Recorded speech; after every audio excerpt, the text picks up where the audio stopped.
मेरे दोस्तों, जब बिहार का एक सबसे पढ़ा लिखा आदमी, एक ऐसा इंसान जिसने अपनी पूरी जिंदगी शिक्षा को समर्पित कर दी, आईआईटी के रिटायर्ड प्रोफेसर, 70 से ज्यादा किताबों के लेखक, जिनकी किताबें पढ़कर बिहार के हजारों बच्चे आईआईटी तक पहुंचे हैं, जब ऐसे आदमी चुनाव में उतरते हैं तो उन्हें वोट मिलता है सिर्फ 15,000।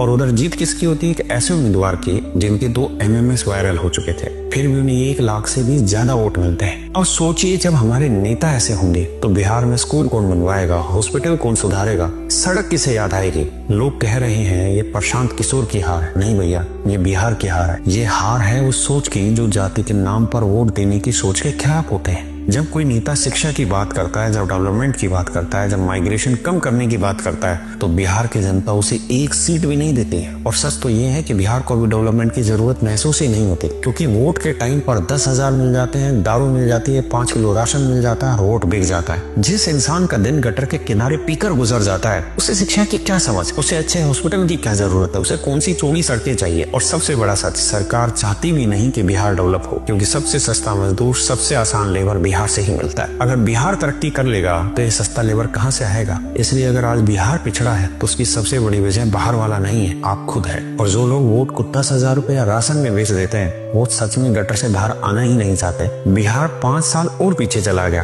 क्योंकि तुमने बदलाव का मौका होते हुए भी उसे ठुकरा दिया। मुझे ये उम्मीद थी कि प्रशांत किशोर जैसा पढ़ा लिखा आदमी शायद बिहार में सरकार बनाएगा, लेकिन मैं ये जानकर बहुत हैरान हुआ कि प्रशांत किशोर के मुश्किल से 1 से 2 ही कैंडिडेट ऐसे थे जो जमानत बचा पाए। आप सोचिए कि किस तरीके से फिर एक पढ़ा लिखा आदमी अपने बलबूते पर राजनीति में आ सकता है। जब हम हर चीज को जातिगत और पैसे में बेचते चले जाएंगे तो देश कैसे डेवलप करेगा?